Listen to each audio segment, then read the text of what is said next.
तो animal lovers episode 18 में हमने ये देखा कि कैसे जैबर ज़ाक को हराने के बाद अपने साथ एक जगह लेकर जा रहा था कि तभी अचानक से वहाँ रियो भी आ जाती है जो कि अपनी गन से जैबर को बहुत ही ज़्यादा घायल कर देती है और वो ज़ाक को बचाने में कामयाब रहती है। वहीं हमें ये भी दिखता है कि कैसे कुछ देर पहले रियो और नियो की एक बहुत ही तगड़ी लड़ाई चल रही थी जिसमें हमें ये साफ साफ दिख रहा था कि नियो रियो पर बहुत ही ज़्यादा भारी पड़ रही है।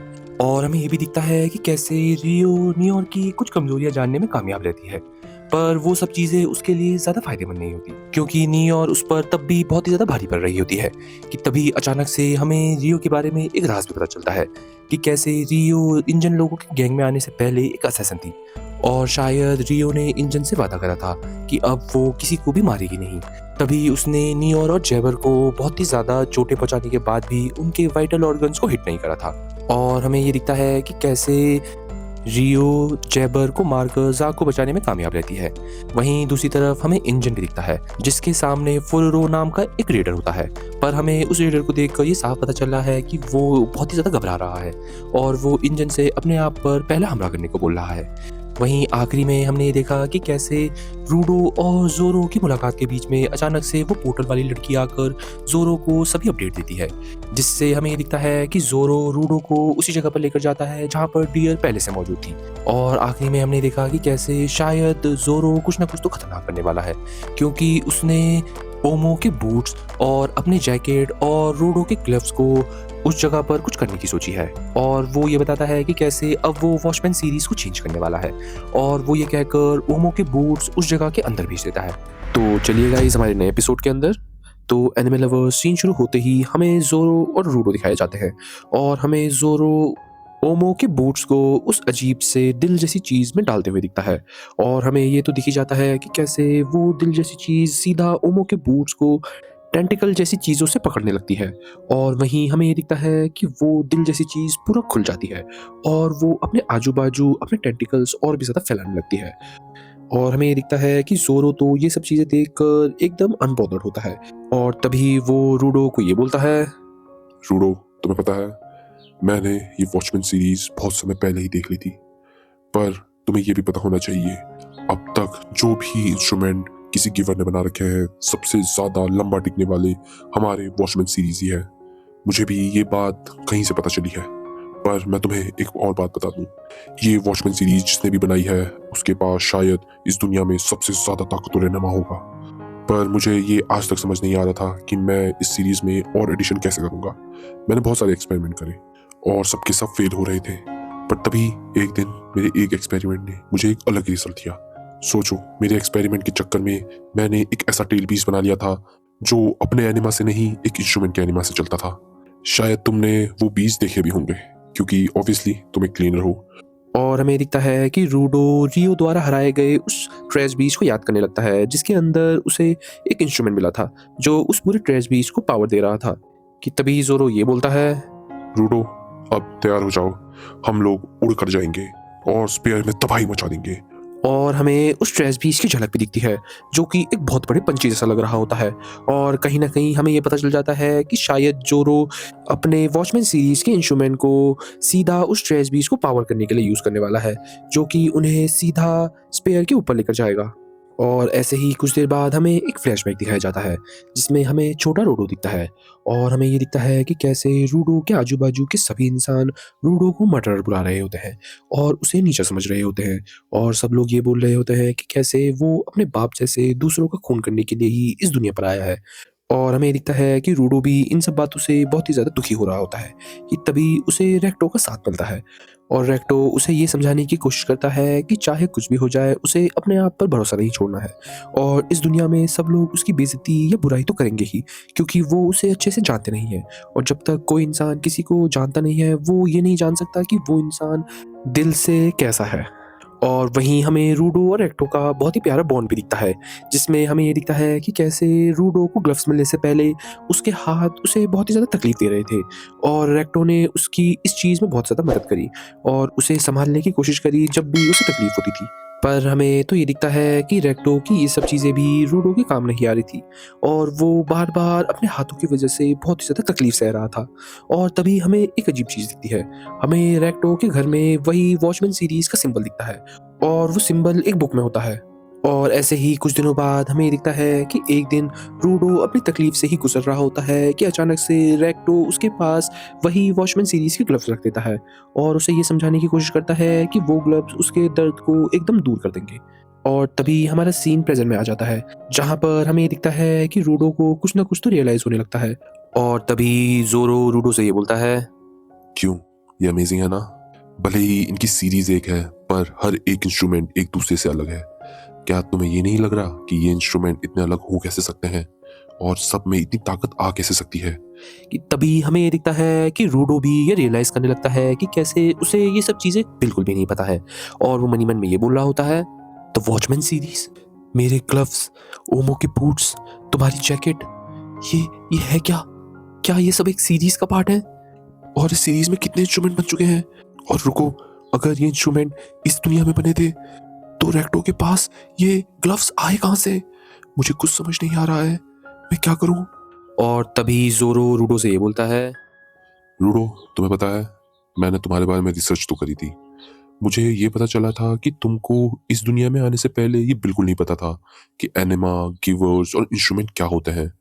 तो ये जानने में मैं बहुत ज़्यादा इंटरेस्टेड हूँ कि तुम्हें ये ग्लव्स मिले कहाँ से, और अगर तुम्हें मिले तो ये ग्लव्स तुम्हें जिसने भी दिया है उसको इस दुनिया के बारे में कुछ ना कुछ तो ज़रूर पता था। और अभी मुझे ये चीज़ देखकर बहुत ज़्यादा शौक लग रहा है कि वॉचमैन सीरीज पहनने के बाद भी तुम्हें होश है कि तुम कौन हो। बड़ी अजीब सी बात है। और हमें दिखता है कि रूडो को ये समझ नहीं आ रहा होता कि जोरो ने ये क्यों बोला कि वॉचमैन सीरीज पहनने के बाद भी वो जानता है कि वो कौन है और उसने अपना होश नहीं खोया है। और जोरो रूडो से ये बोलता है, अच्छा, तो तुम्हें पता नहीं है? चलो मैं तुम्हें बताता हूँ। तुम्हें पता है, ये जो तुम्हारी सीरीज के ग्लव्स हैं, ओमो के बूट्स थे और मेरी जैकेट थी, ये सब एक सीरीज में तो है, पर ये सब किसी एक इंसान ने बनाए थे जिसके पास इस दुनिया में सबसे ज्यादा ताकत थी, और उसने इन सब चीजों को अलग करा। पर तुमने कभी सोचा है कि ओमो ऐसी हरकतें क्यों कर रही थी? क्योंकि वो इसकी ताकत को नहीं झेल पा रही थी, क्योंकि ये सीरीज तुम्हारे बॉडी से ज्यादा तुम्हारी माइंड को इफेक्ट करती है। और अगर कोई कमजोर दिमाग का इंसान इसे पहन ले या इसे अपने पास रख ले तो ये सीरीज उसके दिमाग को तबाह कर देती है। पर हमें तो ये दिखता है कि रूडो जोरो को ये बताता है कि ये ग्लव्स तो उसके पास बचपन से हैं और उसे अभी तक ऐसा कुछ भी फील नहीं हुआ। कि तभी हमें जोरो से एक और बात पता चलती है। जोरो रूडो को ये बताता है कि कैसे जोरो तो बस अपने एक्सपेरिमेंट के जरिए ये जानना चाहता है कि वॉचमैन सीरीज की तीनों इंस्ट्रूमेंट जोड़ने के बाद कितनी पावर आ सकती है और वो पावर काफ़ी रहेगी स्पेयर को तबाह करने के लिए। और वहीं हमें जोरो का एक बहुत ही खतरनाक रूप भी दिखता है जो रूडो को अपनी पूरी ताकत दिखाता है। और हमें जोरो के आजू बाजू एक बहुत ही खतरनाक ग्लो दिखता है और हमें दिखता है कि रूडो जोरो की ऐसी ताकतें देखकर बहुत ही ज़्यादा घबराने लग जाता है। कि तभी जोरो रूडो से ये बोलता है, तुम्हें पता है, ये सब चीजें मेरे एक्सपेरिमेंट का पार्ट थी रूडो। तुम्हें यहाँ बुलाना, तुमसे मिलना, तुमको अपने बारे में बताना और इस स्ट्रेस बीस्ट को एक्टिवेट करना, वो भी हमारी वॉचमैन सीरीज की मदद से। मैंने ये बहुत समय पहले ही सोच लिया था कि मैं स्पेयर को तबाह कर कर रख दूंगा, और अब हमारा प्लान पूरा होने वाला है। और तभी हमें दिखता है कि जोरो का एनिमा तो सीधा उस दिल जैसी चीज के अंदर जा रहा होता है और रूडो भी ये समझ जाता है कि आखिरकार वो चीज है क्या। और हमें आखिरकार जोरो का वो ड्रेस भी दिखता है जो कि एक बहुत ही बड़े पंछी जैसा दिख रहा होता है। और हमें दिखता है कि कैसे वो ड्रेस भी अब उड़ने की तैयारी करने लग गया है। और हमें दिखता है कि रूडो तो जोरो की ये सब हरकतें देखकर बहुत ही ज़्यादा शॉक में होता है। और आखिरकार जोरो रूडो को ये बताता है कि कैसे अब उनकी लड़ाई सीधा स्पेयर में होने वाली है जिसके बाद ही वो लोग ये डिसाइड करेंगे कि कौन जिएगा और कौन मरेगा।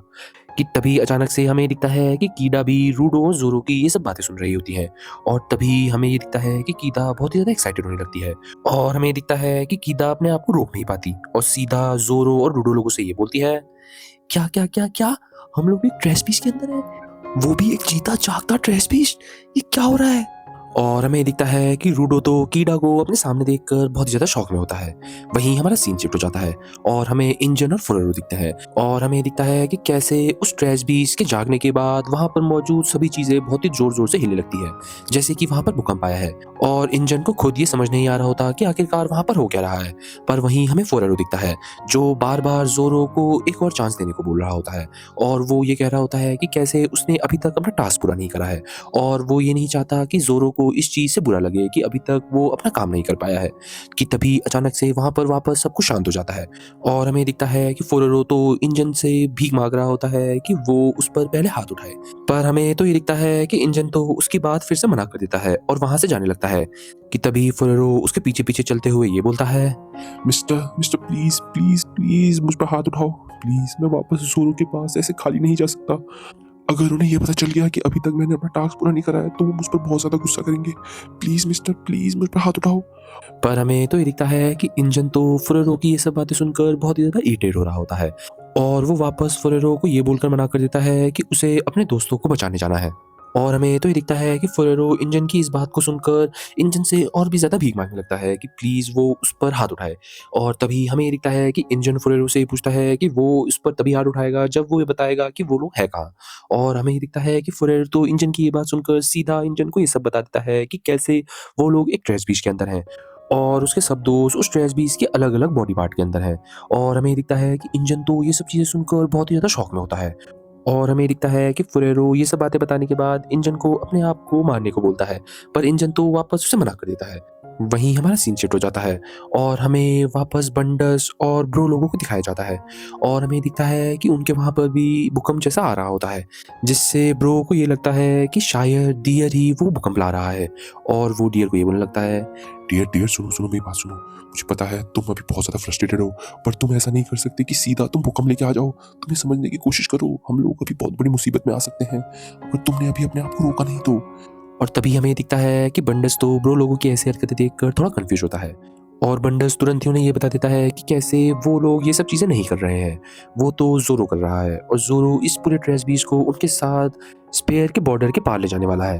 पर हमें तो ये दिखता है कि ब्रो तो ये सब बातें सुनकर इंजन जैसा ही बहुत ही ज़्यादा शॉक में होता है कि तभी हमें दिखता है कि डियर तो बंडस की ये बातें सुनकर बहुत ही एग्रेसिव मूड में आ जाता है और वहीं हमें इंजन, कीदा, डियर और ब्रो दिखते हैं जो ये बातें सुनकर कि वो लोग एक ट्रेस बीच के अंदर हैं अपने पावर्स को एक्टिवेट कर देते हैं। तभी हमें ये दिखता है कि डियर और ब्रो तो सीधा अपने इंस्ट्रूमेंट को बंडस के खिलाफ यूज करने के लिए तैयार हो जाते हैं और तभी बंडस उनसे ये बोलता है, अच्छा तो खाली अगर कोई ट्रेस बीच बोले तो तुम लोग अपनी पावर्स एक्टिवेट कर देते हो। सही बात है, तुम्हारा नाम एकदम सही रखा है, क्लीनर्स। और हमें दिखता है कि कीदा और ब्रो तो सीधा बंडस को ये बोलते हैं कि कैसे उन्हें ये बिल्कुल भी नहीं पता था कि वो लोग एक ट्रेश बीच के अंदर हैं, क्योंकि उन्होंने ज़िंदगी में आज तक इतना बड़ा ट्रेश बीच कभी नहीं देखा था। और तभी हमें दिखता है कि ब्रो तो अपने पेंडेना वाले इंस्ट्रूमेंट को पकड़कर सीधा डियर को भी पकड़ लेता है और हमें दिखता है कि वो डियर को सीधा उस ट्रेश बीच की दीवारों में फेंकने लगता है और वो उससे ये कहता है कि कैसे उसे ये दीवार पूरी तबाह चाहिए। और ऐसे ही करते हुए हमें दिखता है कि ब्रो डियर को दीवारों में सीधा फेंकने लगता है कि तभी एक अजीब चीज़ होती है। हमें ये दिखता है कि ब्रो तो डियर को फेंकने के बाद ये देखता है कि कैसे डियर बहुत ही स्लो उन दीवारों पर पंचेस मार रहा होता है, जिससे बहुत ही हल्की-हल्की आवाज़ आ रही होती है। और हमें दिखता है कि बंडस तो इन सब चीज़ों को देखकर बहुत ही ज़्यादा गुस्से में आ जाता है और वो ब्रो को ये समझाने लगता है कि कैसे वो डियर को सँभाल ले, क्योंकि ये ट्रेश बीज उनकी पावर से बहुत ही ज़्यादा आगे है। कि तभी हमें दिखता है कि अचानक से ब्रो बंडस को अपने इंस्ट्रूमेंट में पकड़ लेता है और वो उससे ये बोलता है, "हाँ, तुम्हें अपनी ज़बान संभालनी चाहिए। मुझे पता है तुम्हें ऐसा लग रहा है कि डियर कुछ भी नहीं कर पा रहा है, पर मैं तुम्हें उसकी असली पावर बता दूँ। वो जितनी बार किसी चीज़ को हिट करेगा, उसकी पावर उतनी ही बढ़ती रहेगी और वो उतनी ही ताकत से उसे मारता रहेगा।" और हमें ऐसा ही दिखता है। हमें ये दिखता है कि बंडस के आजू-बाजू की पूरी जगह बहुत ही ज़ोर-ज़ोर से हिलने लगती है और जब बंडस पीछे मुड़कर देखता है, तो वो ये देखता है कि डियर तो अब और भी ज़्यादा ताकत से उन दीवारों को मार रहा है, जिससे वो दीवारें बहुत ही छोटे-छोटे टुकड़ों में टूटने लग जा रही हैं और तभी हमारा एपिसोड ही खत्म हो जाता है। तो चलिए गाइस समरी की तरफ। तो एनिमे लवर्स एपिसोड 19 में हमने ये देखा कि कैसे ज़ोरो ने रूडो को ये बता दिया है कि कैसे वही वो इंसान था जिसने वो ट्रेस बीज बनाया था जो एक इंस्ट्रूमेंट के ज़रिए चल रहा था और उसने ये ट्रेस बीज अपने एक्सपेरिमेंट के दौरान ही बनाया था। और हमें ज़ोरो द्वारा एक और बात पता चलती है। हमें ये पता चलता है कि कैसे वॉचमैन सीरीज़ के जो भी इंस्ट्रूमेंट हैं, जैसे ओमो के बूट्स, ज़ोरो की जैकेट और रूडो के ग्लव्स, सब एक ही इंसान को बिलोंग करते हैं और वो इंसान सच में बहुत ही ज़्यादा पावरफुल था, क्योंकि अगर कोई भी इंसान उसके इंस्ट्रूमेंट को यूज़ करता है तो वो अपना मानसिक संतुलन खो देता है। पर हमें तो ये पता चलता है कि रूडो के पास तो वो इंस्ट्रूमेंट बचपन से ही था, पर अभी तक उसे ऐसा बिल्कुल भी नहीं लगा। वहीं हमें एक और चीज़ भी पता चलती है। हमें ये पता चलता है कि कैसे रेक्टो ने रूडो को बचपन में सब लोगों से बचाया भी था और उसे ये समझाने की कोशिश करी थी कि कैसे वो अपने आप को बदल सकता है। और हमने ये देखा कि कैसे रेक्टो ने रूडो के हाथ के ज़ख्म के दर्द को कम करने के लिए उसे वही वॉचमैन सीरीज़ के ग्लव्स दिए थे। पर हमें तो ये दिखता है कि रूडो भी ये समझ नहीं पा रहा कि आखिरकार रेक्टो के पास वो ग्लव्स आए कहाँ से। वहीं हमें ये भी पता चलता है कि कैसे ज़ोरो का स्पेयर को तबाह करने का प्लान कामयाब होने वाला है, क्योंकि ज़ोरो ने अपनी वॉचमैन सीरीज़ की ताकत से एक ऐसा ट्रेस बीज बना लिया है जो उन्हें सीधा उड़ाकर स्पेयर के पास लेकर जा सकता है और वो उन्हें स्पेयर का बॉर्डर भी पार करा सकता है, जिससे वो लोग स्पेयर पर सीधा हमला कर सकते हैं। और आखिरी में हमें ये दिखता है कि कैसे कीदा, डियर, ब्रो और इंजन को ये पता चल जाता है कि वो लोग एक ट्रेस बीज के अंदर हैं। और हमें ये दिखता है कि कैसे ये सब चीज़ें सुनने के बाद ही वो अपने आप की गिवर्स की ताकतों को एक्टिवेट करने लग जाते हैं, क्योंकि उन्हें ये पता चल गया है कि ये ट्रेस बीज बहुत ही जल्दी स्पेयर के पास होने वाला है। और हमें आखिरी में डियर और ब्रो की पावर भी पता चल जाती है, जिसमें डियर की ताकत ये होती है कि कैसे वो पहले तो हल्के हल्के हमले करता है और उसके हल्के हल्के हमले और भी ज़्यादा ताकतवर होते जाते हैं जितनी बार भी वो किसी चीज़ को मारता है। और हमें ब्रो का इंस्ट्रूमेंट भी दिखता है जो कि उसी का बैंडेना होता है, जिससे वो बंडस को पकड़ने में कामयाब रहता है। और हमारा एपिसोड यहीं खत्म हो जाता है। सो दैट्स इट गाइस, आशा करता हूँ आपको हमारी ये एनिमे सीरीज़ बेहद पसंद आ रही होगी। अगर हाँ तो हमारे चैनल हिंदी एनिमे बाय अवी को जरूर सब्सक्राइब करें और लाइक, शेयर और कमेंट्स में ये ज़रूर बताइए कि आपको ये वीडियो कैसी लगी। तो मिलते हैं आपसे नेक्स्ट टाइम एक ऐप में, तब तक के लिए बाय बाय।